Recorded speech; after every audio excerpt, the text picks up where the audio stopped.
hule y las dos las frotan, van a adquirir el mismo tipo de carga. Entonces se van a repeler, ¿no? Es donde les mencionaba a Millikan que él determina que la energía se presenta en forma de paquetes discretos, ¿no? Es un múltiplo de una cantidad mínima que no se puede descomponer.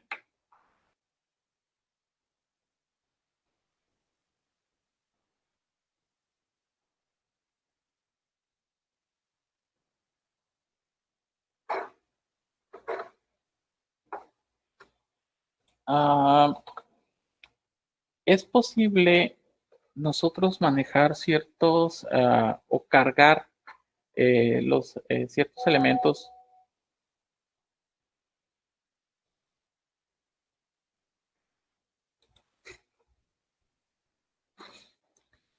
Bueno, es posible que nosotros podamos cargar los materiales de cierta forma. Vamos a suponer que ahorita aquí tenemos un cuadro de metal. Este es un conductor. ¿Ok? Sabemos nosotros que los metales son buenos conductores, pero ¿por qué sucede eso?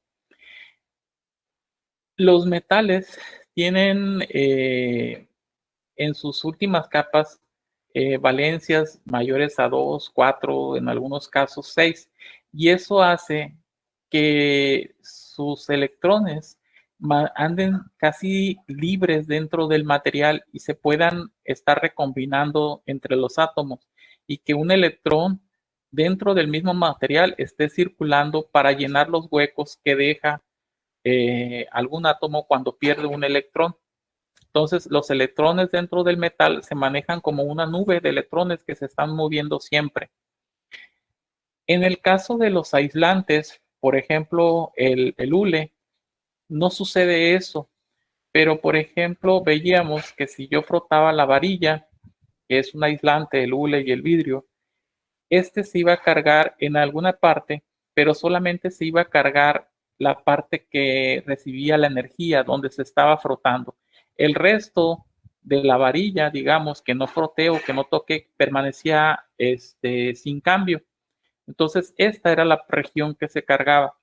En el caso de entonces tenemos materiales que son conductores, tenemos materiales que son aislantes y tenemos materiales que le llamamos semiconductores.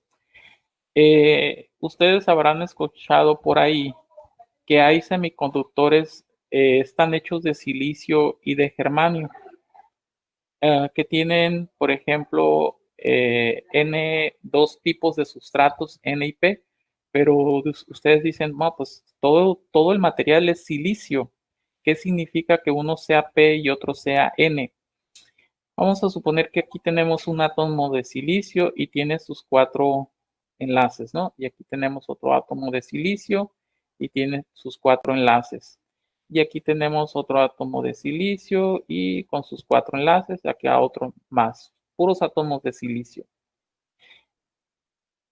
Aquí tenemos otro, se unen y aquí tenemos otro, así.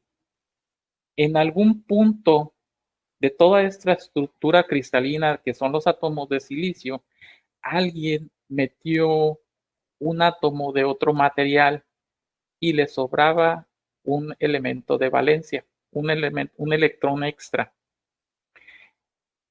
Este es una impureza en el silicio, pero esa impureza me permite que este material, al aplicarle una diferencia de potencial, digamos aquí menos y aquí más, si aquí tengo un electrón libre, esa diferencia de potencial va a hacer que este electrón que está aquí viaje hacia acá. ¿Ok? Pero para que suceda eso, este sería un material tipo P. Un material tipo N tendría la misma estructura de silicio que está aquí. ¿Ok? La misma estructura. Solo que va a tener un material en alguna parte que tiene que le hace falta un electrón. En lugar de sobrarle, le hace falta y aquí hay un hueco. Entonces, Este electrón que viaja de aquí para acá, lo que hace es llenar ese hueco. Y este es un material tipo N. Entonces, y es como se da la circulación de corriente en los semiconductores. Pero para eso necesita externamente al material aplicarle una diferencia de potencial para generar ese movimiento en los electrones.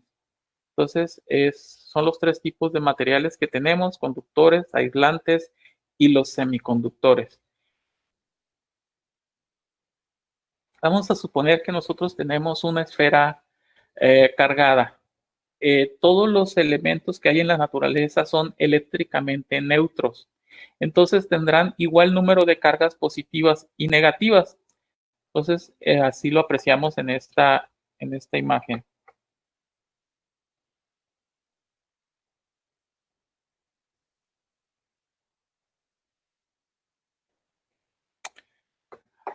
Si a esta misma esfera que tenemos aquí le acercamos una varilla que ya frotamos y que está cargada negativamente, lo que vamos a hacer es que la esfera de metal se va a polarizar.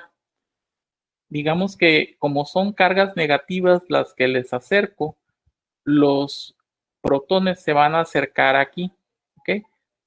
Son los que se acerquen a las cargas negativas, y las cargas negativas se van a alejar lo más que puedan de las cargas negativas de esta varilla que estoy acercando. Entonces, aunque la esfera es eléctricamente neutra, está polarizada, porque de este lado, voy a cambiar el color, porque de un lado es positiva y del otro lado ya adquirió una polaridad negativa. Entonces, de este lado se está creando un positivo y de este lado es negativo, aunque aquí tengamos el mismo número de cargas, ¿no? Positivas y negativas. Esto es polarizar. Ahora, si a esta esfera que tenemos aquí ya polarizada la aterrizamos a tierra, habrá una circulación de electrones hacia la Tierra y se van a perder.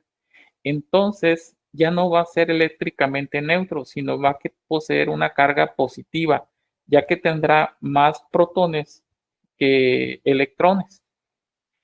Si yo desconecto la Tierra, la esfera queda cargada positivamente, ¿ok? Y si mantengo la varilla aquí, y la que tengo cargada con carga negativa, pegado a la esfera, no pegado, sino a cierta distancia, manteniendo las cargas positivas, sigo teniendo una esfera polarizada, pero tiene mayoritariamente cargas positivas. Si yo al final retiro la varilla, habré conseguido que la esfera quede con cargas positivas, más cargas positivas que negativas. Entonces, eléctricamente, este objeto quedó cargado con cargas positivas, aunque en realidad lo que sabemos es que tiene más protones que electrones, ¿no? Y eso es lo que desbalanceamos en esta esfera. Eso es lo que pasaría.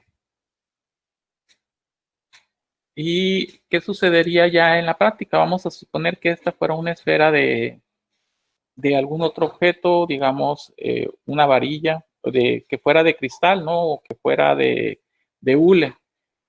Si recargamos una hoja en él, la hoja se va a quedar pegada, ¿no? Porque las cargas las va a tratar de atraer. Uh,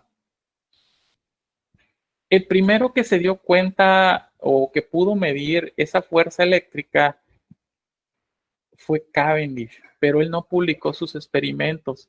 El primero que lo publicó fue Coulomb. Entonces, lleva su nombre la ley, porque no es el primero que lo descubrió, pero sí fue quien lo publicó. Cavendish creo que lo publicó, no sé si 10, 20 años antes lo publicó. Lo que hacía este aparato que desarrolló Coulomb, él ponía una esfera con cierta carga, y dentro esto lo podía retirar, cargarlo y volverlo a meter. Entonces, como eran cargas opuestas, él veía que se alejaban, ¿okay? Se separaba un cierto ángulo y él medía los ángulos de separación. Aquí podía medir esta distancia. Entonces, ahí decía que pi por r y era la distancia recorrida. Y si lo frotaba más, veía que el ángulo era más. Si lo frotaba menos o si metía otro tipo de material, veía que se trataban de juntar. ¿Okay? Entonces, ese fue el experimento que hizo Coulomb y sí le requirió mucho tiempo idearse este aparato, construirlo y después de eso hacer las mediciones, ¿no? O sea, acuérdense de estas mediciones, ¿en qué años se están haciendo? Hace casi 200, más de 210 años que falleció, entonces hace más de 240 años que lo haría. Entonces, los equipos que él utilizó para esto, pues fue muy, muy, muy rudimentario. Y aún así llegó a la fórmula que actualmente utilizamos. Él, desarrolló de manera empírica, o sea, basándose solamente en la experimentación, esta ley. Él decía que la fuerza eléctrica era igual a una constante por el valor de las cargas netas que estaban en juego. Aquí tenía una carga, aquí la otra. No importaba el signo, ¿no? Era si la fuerza era de atracción o de repulsión. Y era el inverso del cuadrado de la distancia. Aquí teníamos una distancia R al cuadrado. Entonces, esa fuerza eléctrica era proporcional a esa distancia. De manera empírica, él desarrolló ¿cómo se llama? Esta ecuación que lleva su nombre, ¿no?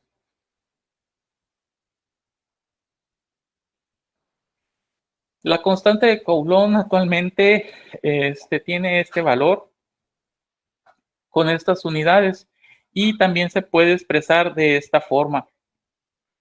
Esta es una constante de la permitividad eléctrica en el vacío y su valor es este. Entonces, sabemos actualmente que la carga del electrón o la carga de un electrón o de un protón son iguales, lo único que difieren son en el signo y este es su valor, ¿no? Entonces, un electrón es negativo, un protón se considera positivo. Entonces, no es en sí que sea una carga, ¿cómo decirlo? Es una, uh, digamos, es una convención que se utiliza que los electrones fueran negativos y los protones positivos. No tiene ningún valor en particular, solamente decirnos que uno está perdiendo, el otro está ganando, aunque lo que sabemos en realidad es que el electrón se va del átomo y el protón pues nunca se puede ir, siempre permanece en él. La masa del electrón y la masa del protón sí son muy diferentes, entonces es lo que más los diferencia, ¿no? El protón sí tiene una masa muy grande en comparación a la masa del electrón. Bueno, eso pues ya ustedes lo leen después. Tenemos un pequeño problema aquí. Dice, el electrón y el protón de un átomo de hidrógeno, hagan de cuenta aquí tenemos el átomo de hidrógeno y tenemos un protón en el núcleo. Y tenemos un electrón que anda por aquí en su órbita, ¿no? Nos dicen, están separados por una distancia de aproximadamente 5.3 por 10 a la menos 11. Entonces, la distancia promedio que estaría entre ellos dos, aquí sería 5 por 10 a la menos 11 metros. Encuentran las magnitudes de la fuerza eléctrica y la fuerza gravitacional entre las dos partículas. O sea, ¿cuál es la fuerza eléctrica que existe aquí? Bueno, para eso vamos a utilizar la ley de Coulomb y la ley de la gravitación de Newton.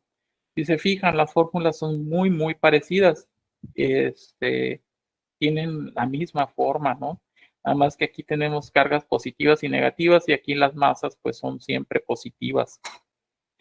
En el caso para calcular la fuerza eléctrica, vamos a cambiar de color porque está.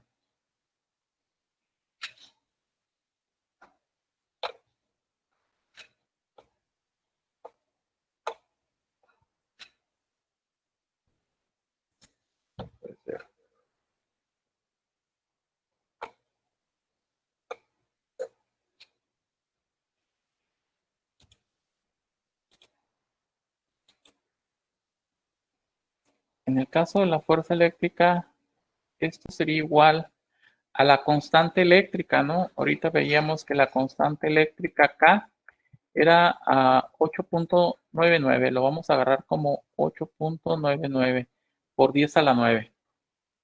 Entonces aquí vamos a poner 8.99 por 10 a la 9. Y luego tenemos, como es valor absoluto, podemos poner la carga del electrón al cuadrado. Entonces aquí vamos a poner 1.66 por 10 a la menos 19 al cuadrado, ¿no? Ya sabemos que uno es el protón y el otro es el electrón, pero aquí estamos calculando valor absoluto. Entonces lo podemos escribir así. Y en el denominador tenemos el radio. El radio es esto, cantidad 5.3. Tenemos 5.3 por 10 a la menos 11 al cuadrado. Entonces, esto sería igual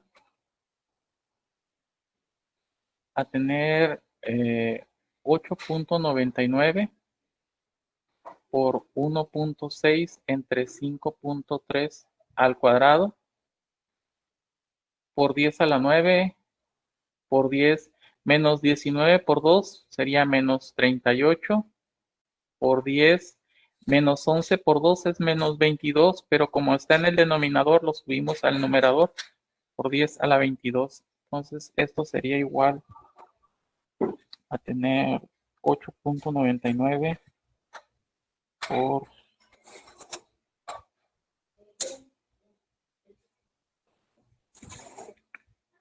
1.6 entre 5.3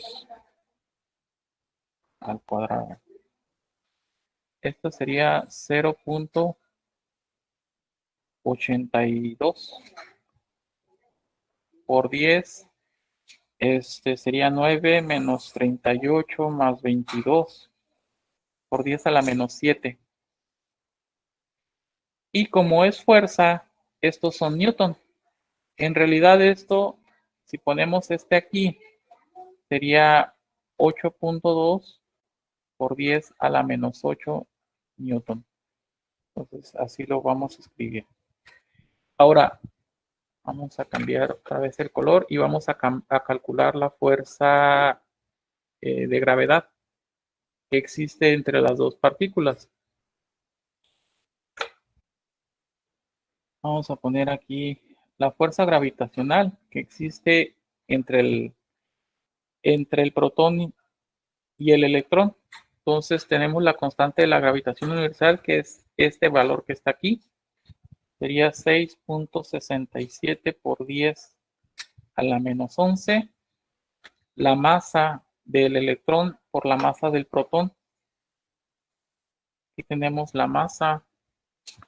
A ver, la masa del electrón es 9.1 por 10 a la menos 31. 9.1 por 10 a la menos 31. Y la masa del protón es 1.67 por 10 a la menos 27.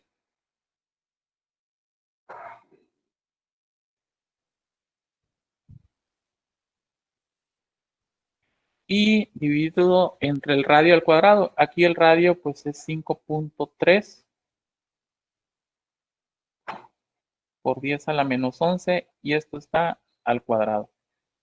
Entonces la fuerza gravitacional va a ser igual a 6.67 que multiplica 9.1 por 1.67 sobre 5.3 al cuadrado por 10 a la menos 11 por 10 a la menos 31 por 10 a la menos 27 por 10 a la 22, ¿no? Menos 11 por 2 es menos 22, lo subimos al numerador y sería 22 positivo.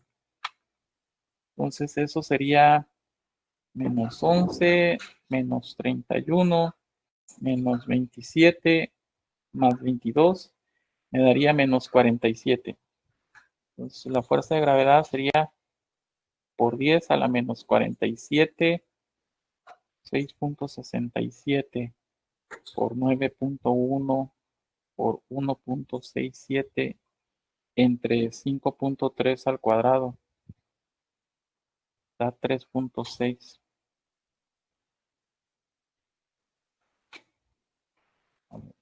6.67.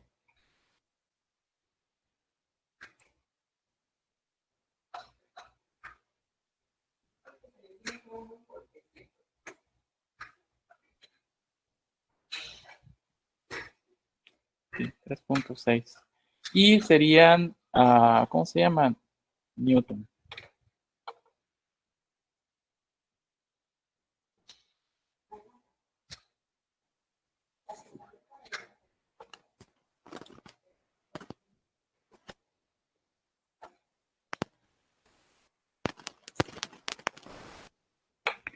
Entonces, si observamos aquí, voy a cambiar de color otra vez.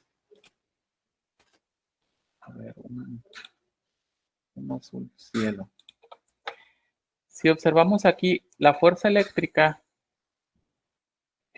tiene este valor. Fuerza eléctrica es igual a 8.2 por 10 a la menos 8 newton.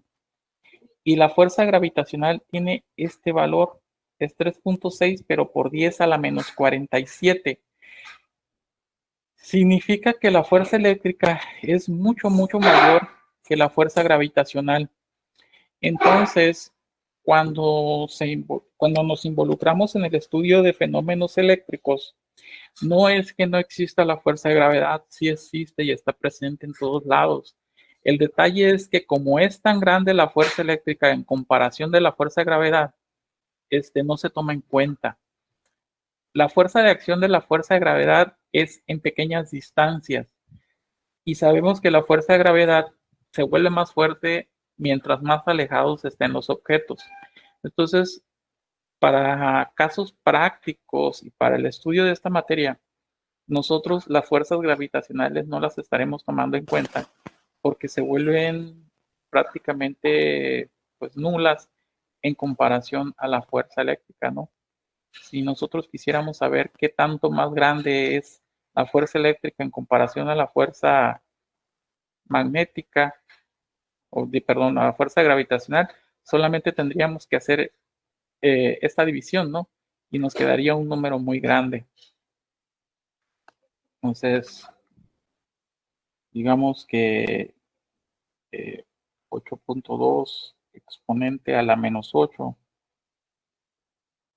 entre 3.6 exponente a la menos 47. Estamos hablando que hay una relación de 2.2 por 10 a la 39 veces más grande. O sea, aquí tendríamos que recorreríamos este punto para acá 39 veces. O sea, así de grande sería la fuerza eléctrica en comparación de la fuerza gravitacional. Entonces, sí está claro eso de por qué no la estaremos tomando en cuenta.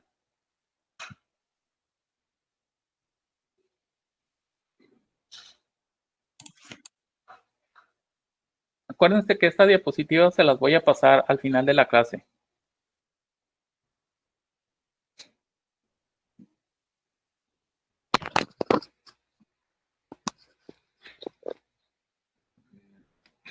Aquí tenemos, bueno, cuando nosotros relacionamos la ley de Coulomb y la queremos escribir en forma de vectores, en su forma vectorial, vamos a suponer que aquí tenemos una partícula y aquí tenemos otra partícula. Esto que está aquí me indica el vector unitario en la dirección de esta partícula. Y esta cantidad que está aquí me indica la magnitud de la distancia que los separa. ¿Ok? Entonces, cuando hacemos esto, cuando agregamos esta forma vectorial, así con este conito aquí arriba, lo que estamos diciendo que este es un vector unitario.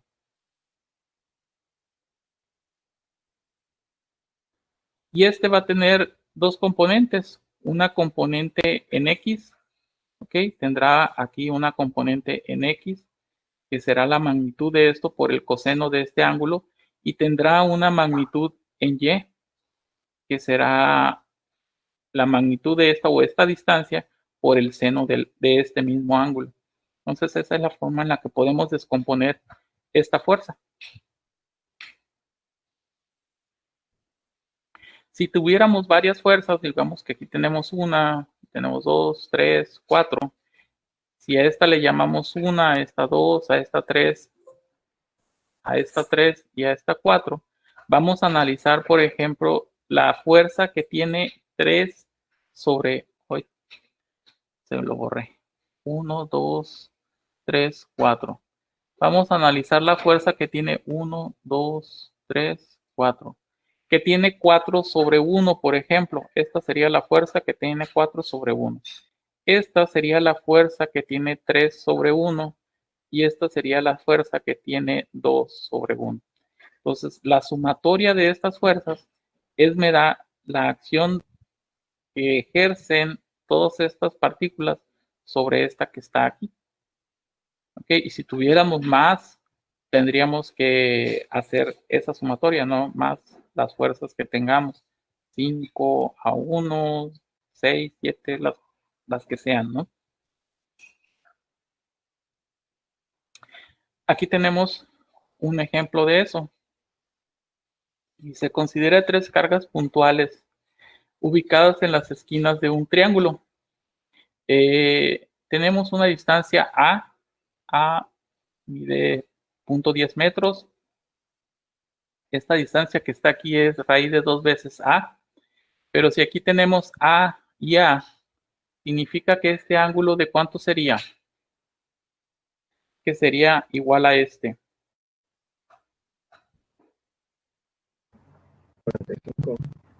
Este ángulo va a ser de 45 grados, ¿no? Ya que los catetos son de la misma longitud. Entonces puedo descomponer este vector, ¿no? Aquí me interesa, consideré 3 cargas puntuales de un triángulo rectángulo. Encuentre la fuerza resultante que se ejerce sobre Q3. A mí me interesa saber la fuerza que hay aquí, la fuerza que ejerce esta partícula.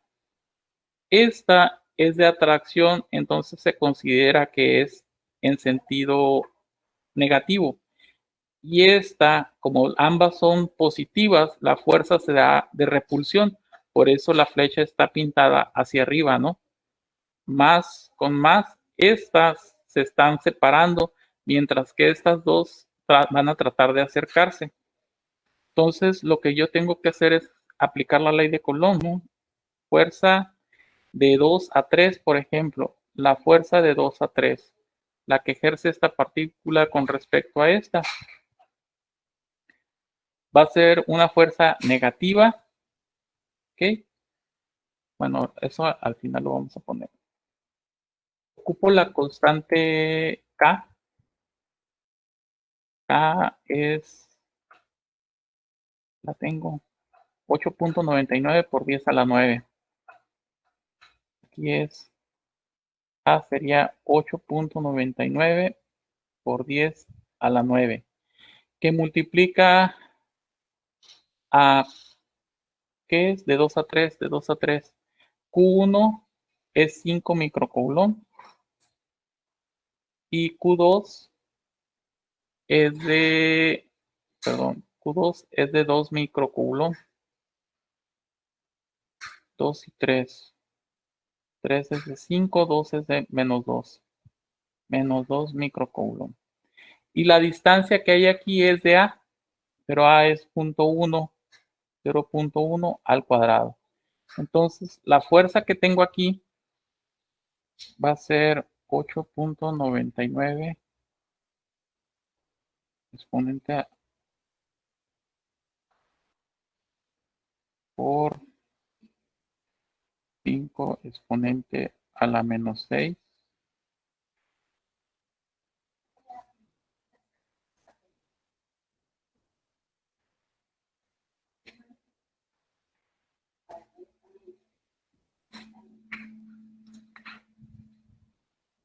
por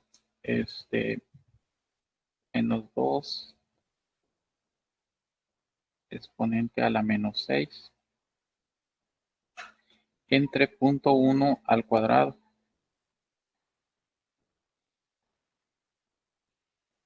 Aquí tenemos menos 8.99 Newton. Como todo el movimiento se da sobre, digamos, el eje X, ¿ok? Es paralelo al eje X. Aquí, en forma vectorial, sería I, ¿ok?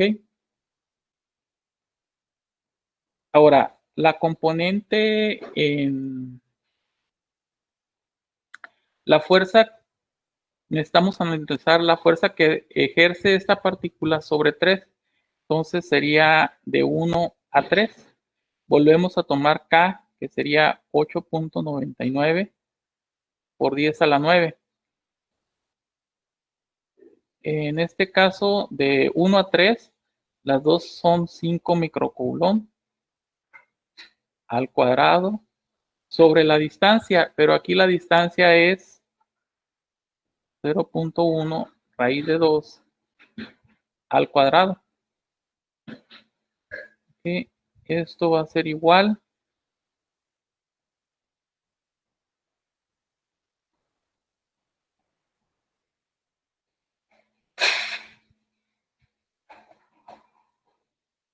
al cuadrado.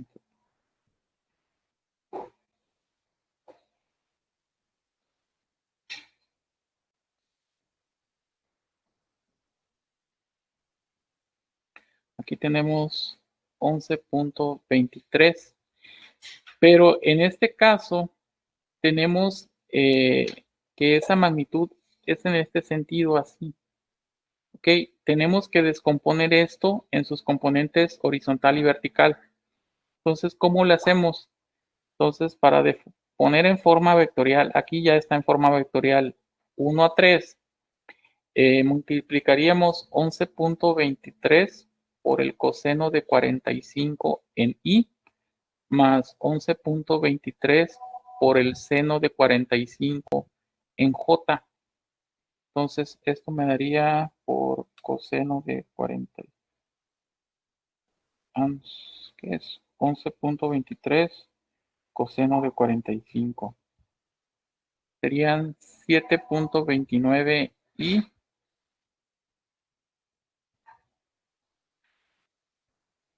por el seno de 45 más 7.94 J. Ahora, si yo quiero saber la fuerza neta que hay en 3, pues sería sumar esto más esto, ¿no? Entonces tendríamos que sumar las componentes menos 8.99 más la componente en I más 7.29 en I. Esta no tiene componentes en J, entonces más 7.94 en J. Entonces, en forma vectorial, la fuerza 3 sería menos 8.99 más 7.29 menos 1.7 en I más 7.94 en J. Y esta sería la respuesta. Ok. Sabemos que la magnitud es elevar estos dos catetos aquí al cuadrado. Tenemos la componente en I, esta sería la componente en J. Me va a dar esta. Y esto es lo que calculé aquí, 11.23, que son Newton. Y estos también son Newton. Ok, es fuerza lo que estamos manejando. Entonces es fuerza lo que ponemos ahí. Bueno, pues por hoy hasta aquí la vamos a dejar. Les voy a compartir esta diapositiva en el grupo y nos vemos el jueves, ¿no? Sí, pues.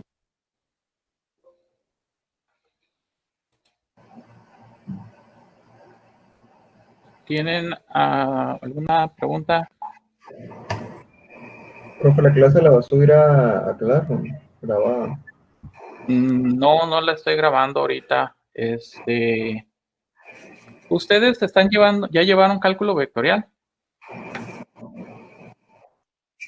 La están llevando. Bueno, empiezan viendo vectores, ¿no? En- Este, no la estoy grabando. La próxima sí. Me falta un grupo de darles clase. Voy a grabar esa sesión y se las voy a compartir la misma a todos.